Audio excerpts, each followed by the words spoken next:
So human resource planning is the process of analyzing, identifying the availability of the need for human resources so that the organization can meet its objectives. Now the HRP consists of environmental scanning, where it refers to that systematic monitoring of external forces influencing the organization. Now the organization also needs to have strong process when it comes to training, when it comes to handling the manpower, so that they are able to carry forward that skilled applicant, that intellectual, to the desired goal altogether.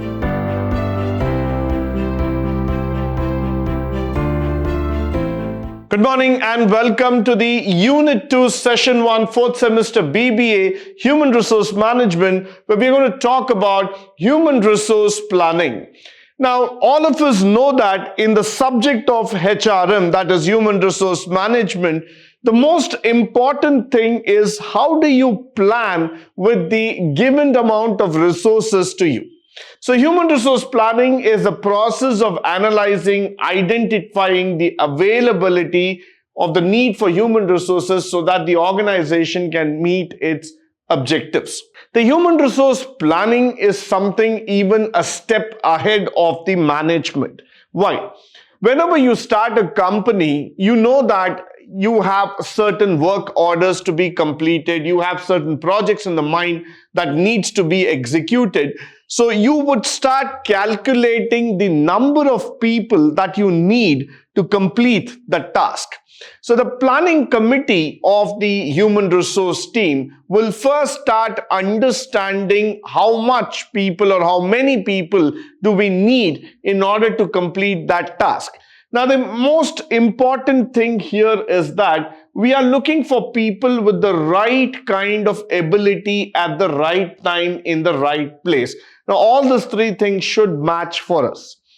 Now, when you start a company in a particular location, that matters a lot. Why? Because you may or may not get people depending on that location. Most of the people would like to work in urban cities in a well-developed area altogether. Now, let's say that you are starting an organization in the remote part of India. Getting the right candidate at the right place is difficult. You might have people with good abilities, but he might not be the right candidate suiting to that particular location. So as a HR team manager, what you need to understand is that are we getting the right kind of people at the right time at the right place? Similarly, we also need to see that whether the organizational objective and the people whom we are going to recruit need to match somewhere. So that's where we need to understand in HR planning, organization must consider the availability, allocation of people to job over a period of time and not just for next month or next year. So whenever you recruit people, you keep in mind that you are selecting people for a long-term commitment towards the organization and not for that short-term results. So in this way, HRP becomes a very, very important process of the human resource management. Now, HRP process is actually involving the effective management of personnel need, especially looking into the demand and supply factors. Any organization has a particular set of skills in demand.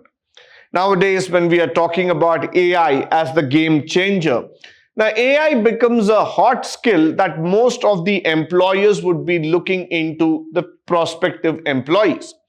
But that doesn't mean that other skill sets or other sectors, organization factors can be just left aloof. They're also part of the system. They also need to be taken care of. There also comes in factors like how do we understand, analyze, and take the system forward. Now, the concept of supply and demand works across all verticals, and especially when it comes to the HRP, that is the human resource planning, we need to understand where is the demand for a particular skill and where is the supply coming for. The HR team will always try to do this forecast, will do this analysis to understand, are we able to match the environment standards, that is the organizational environment procedures, and then start looking into the right set of people. Now, the HRP consists of environmental scanning, where it refers to that systematic monitoring of external forces influencing the organization. The following forces are essential for a pertinent HRP.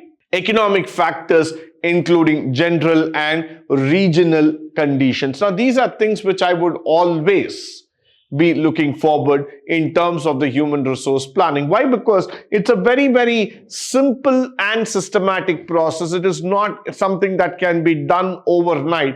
Rather, you need to think very clearly with a open mindset where exactly the organization is heading and what kind of people would be the right mix that you can take forward, so that the commitment as well as the success factors are guaranteed for the organization. Now, as we move forward, the objective of HRP remains first in understanding technological changes, the demographic changes, which includes the age composition and literacy, political and legislative issues, social concerns, including childcare, educational facilities, and priorities.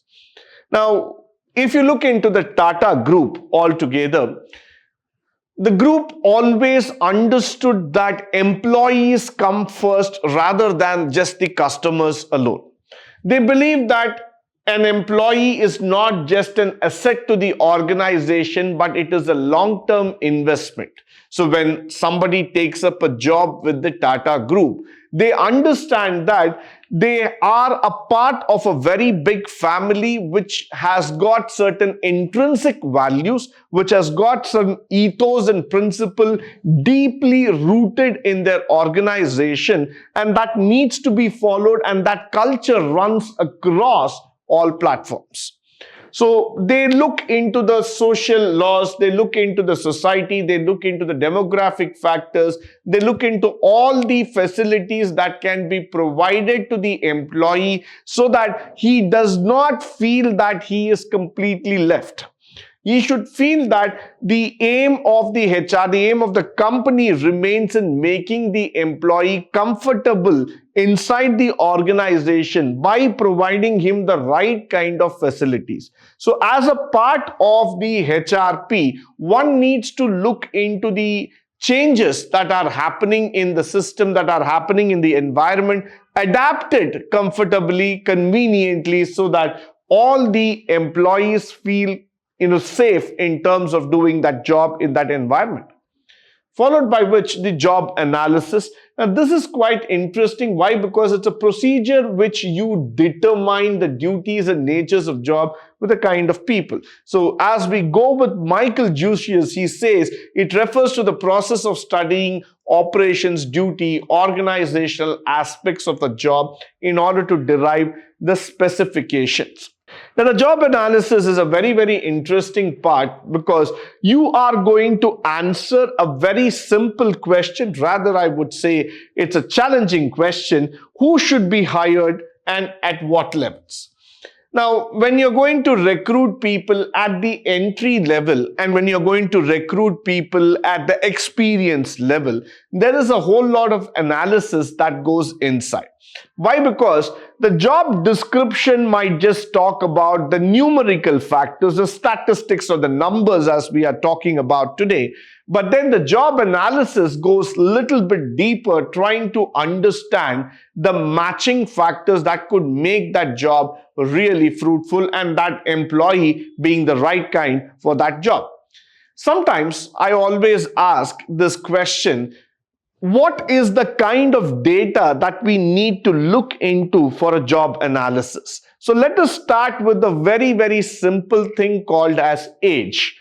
Now, many people would just say that age is a number. No doubt about it, age is definitely a number. But the age carries a lot of value to the resume. Now, when you're looking with people at a mid-senior level, senior level, or executive level, the age does not just represent experience, but the age also talks about the maturity in terms of handling the situation, the people, environment, and the business knowledge which they carry.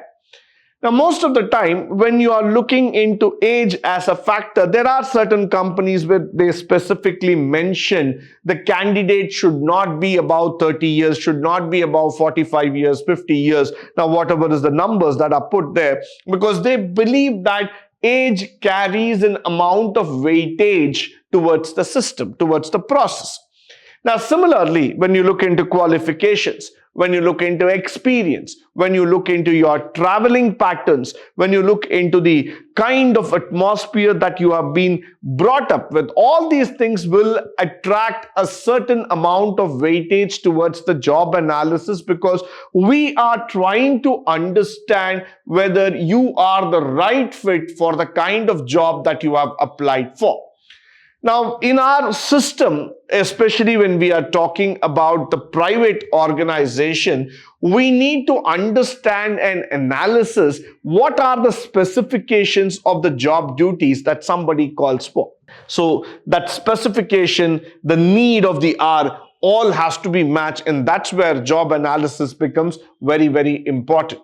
Now, as we go further, what is the use of job analysis? The first one is achievement of goals. So whether jobs are able to help you to achieve the goals, both from a personal as well as from an organizational perspective. That's very, very important, because organizations will make progress towards its objective only if the employee is satisfied, he understands the nature of job, he is able to commit himself and deliver the best. Followed by the organizational design. Job analysis will be useful in classifying the jobs and the interrelationship. So organizational level analysis as a person to the job. What is he doing? Is he matching? Is he trying to do his best? That exactly matters. Why? Because an organizational design is not just about providing employment, but understanding whether that person will fit to the organization.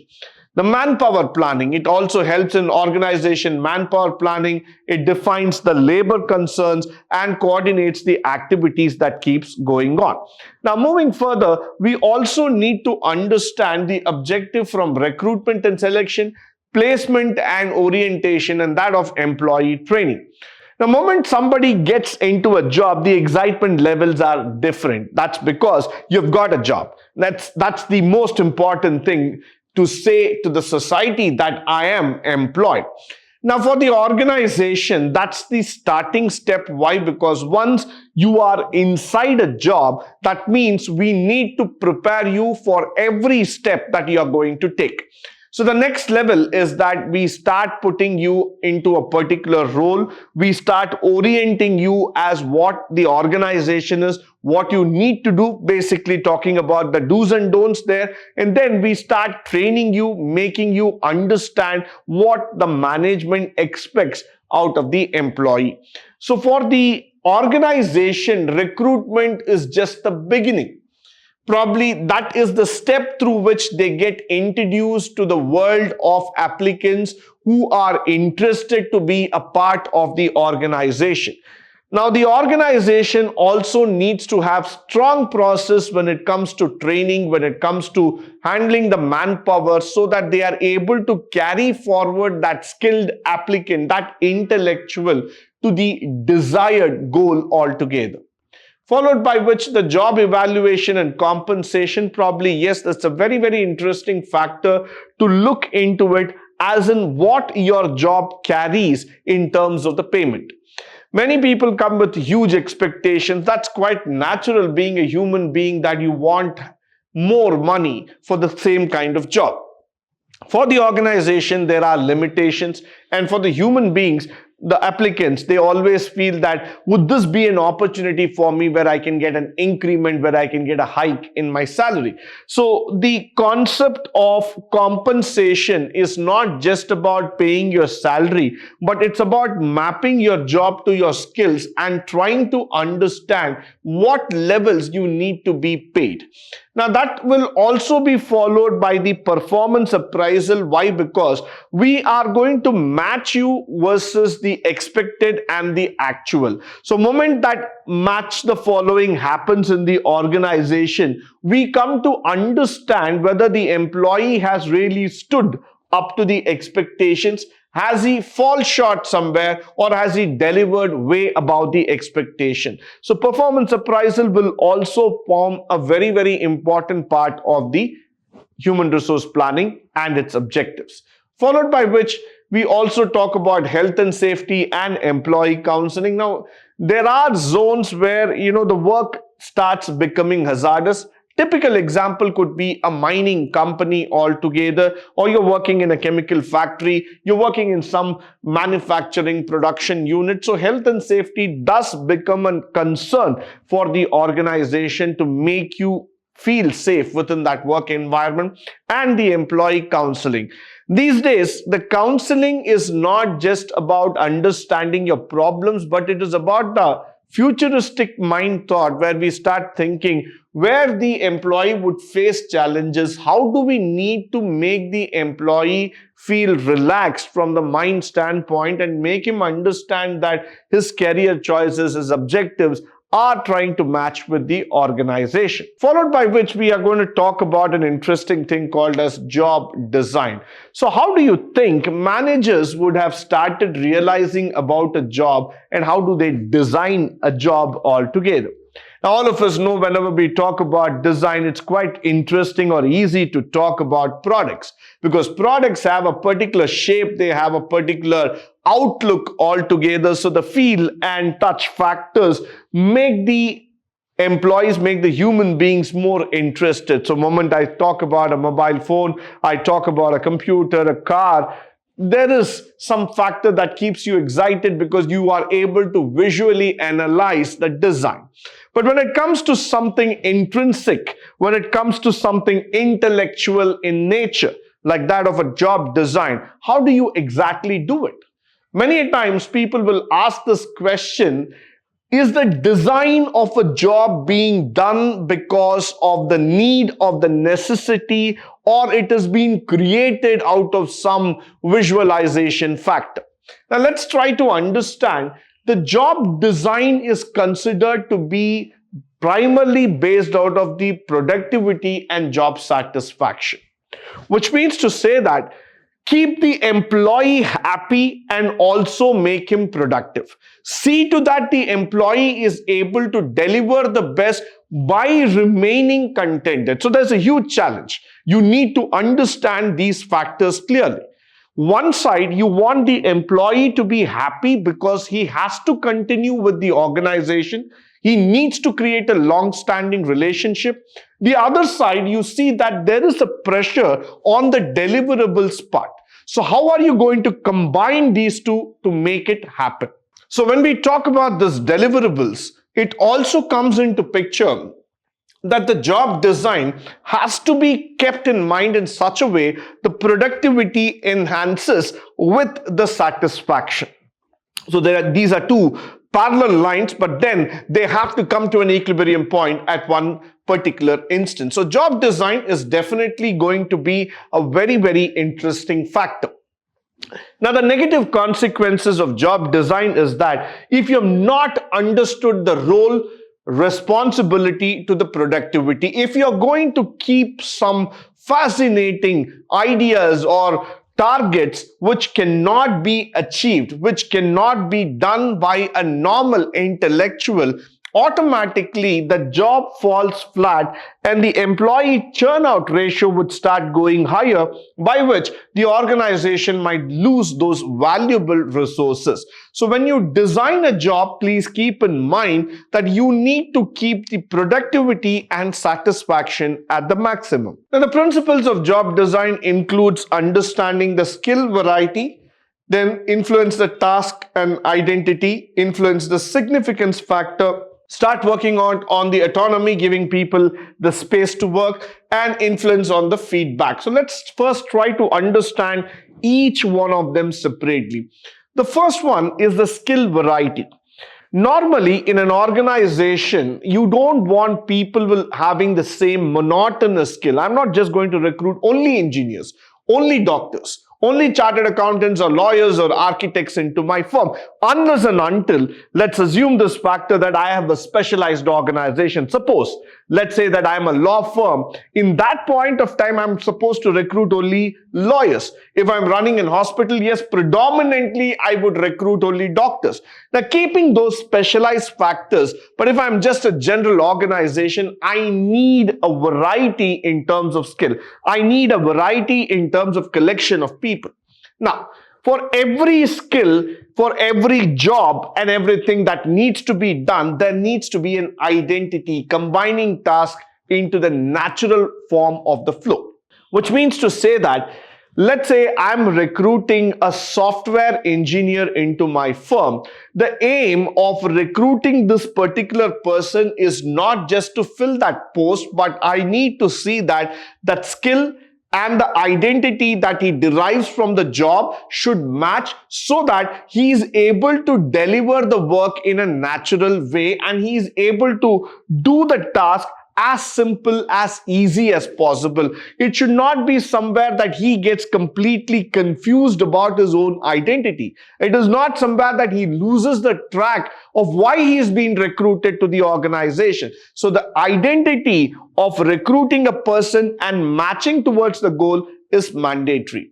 Task significance. Now, many a time people ask this question, am I really important to the organization? The kind of work which I'm doing, is it going to be worthy enough? Am I going to be recognized? Am I considered to be an important factor altogether? The answer is definitely yes. Why? Because every person who's working in an organization contributes something really significant towards the organization. So the contribution part has to be calculated, has to be appreciated, and it has to be bought in the front so that the employee feels secured about the factor that yes, he is doing a job, he is being recognized, and his contributions are being valued by the organization. To influence autonomy, give the people responsibility of determining. Now, I want people to give them the space. I don't want to do micromanagement inside my organization because I feel sometimes that unless and until the freedom of work environment is completely being enjoyed, you will not be able to deliver what is expected. So allow the people to experiment. That doesn't mean that you go outside the boundary. It only means that you are giving people the freedom, the space to experiment whatever they can bring out with the best they have in terms of skills and talent. And never forget giving good feedback. Why? Because that builds an extremely good relationship with your employees. The feedback is an automative system that makes you understand the employee better.